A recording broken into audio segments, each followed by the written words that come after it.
Pagkatapos ng mahabang pamamalagi ko dito sa barko, ito na hinihintay ko, ang flight details. Pero hindi kumpleto ang saya dahil dito. Alam mo ba yung pakaramdam na kailangan mong i-let go ang isang bagay na mahalaga sa'yo? At yan ang naramdaman ko nang ibenta ko ang drone ko. Kailangan kong gawin ito dahil bababa na ako sa isang bansa kung saan ipinagbabawal ang drone. At yan ang bansang Egypt.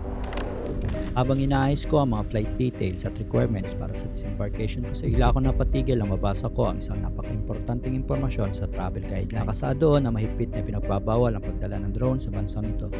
Sa totoo lang, di ko ito inaasahan. Para sa akin, ang drone ay higit pa sa simpleng gadget. Isa itong extension ng creativity ko. Isang kasangkapan para makapture ang ganda ng mundo habang nasa dagat at nasa biyahe.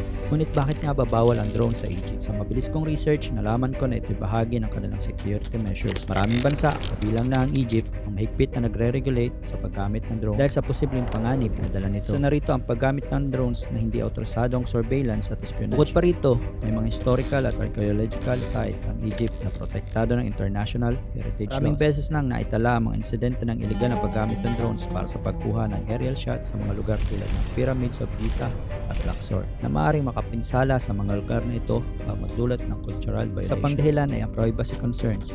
Sa bansang tulad ng Egypt, ang paglipad ng drone sa urban areas pwede makabala o makalabag sa privacy ng mga residente. Dahil dito, may mahigpit na proseso ang pagkuha ng permit kung gagamit ng drone sa mga specific na proyekto tulad ng filmmaking o research. Pero para sa isang tulad ko na simpleng traveler lang, halos imposible na makakuha ng ganitong permiso sa maikling panahon. Sa bawat click ko ng bagong impormasyon tungkol sa drone regulation sa Egypt, lalo ako nakakaramdam ng paghihinayang. Pero naiisip ko rin minsan kailangan mag-adjust sa sitwasyon. May mga bagay na hindi natin kontrolado at ang mahalaga ay kung paano tayo magre-respond sa mga ganitong hamon.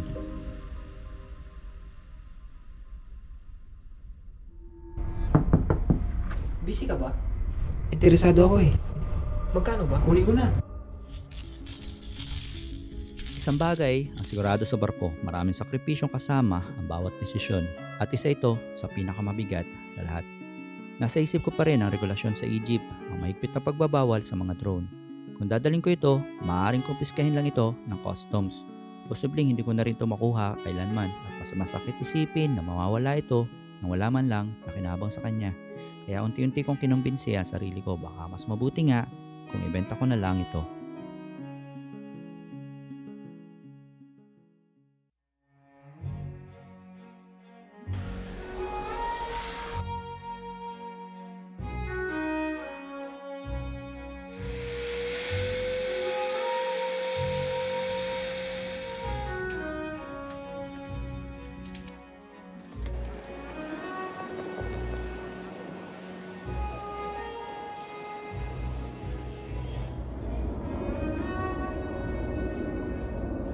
Habang kaya nasa eroplano, halo-halong emosyon ang nararamdaman ko.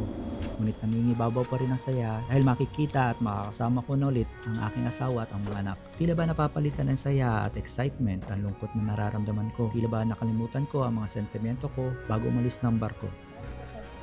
Dahil alam ko na mayayakap ko ulit sila.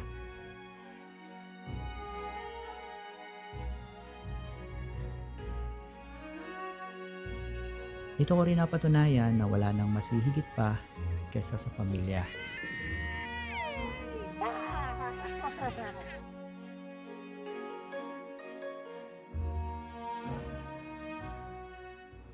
Anong nararamdaman mo, mahal ko, na wala na yung drone mo? Parang may kulang. Parang hindi siya kompleto. Okay naman sana kung hindi tayo nagkaroon nun. Pero alam mo yung dahil sa nagkaroon tayo, parang mayroon ng kulang din sa ginagawa natin. Ba't hindi ka na lang bumili ng bago? Sigurado ka? Oo. Sa totoo lang, minsan mahirap magdesisyon basta-basta. Lalo na kung hindi biro ang halaga. Pero kapag may taong naniniwala sa'yo at nagbibigay ng suporta, ang dali nang makita ng positibong aspeto. Kung may matututunan man ako sa experience na to, minsan may mga bagay na kailangan natin bitawan para bigyan ng daan ang mas magandang darating. At sa uli, ang pinakamahalaga ay hindi lang ang mga bagay, kundi ang mga taong nasa paligid natin na patuloy na sumusuporta.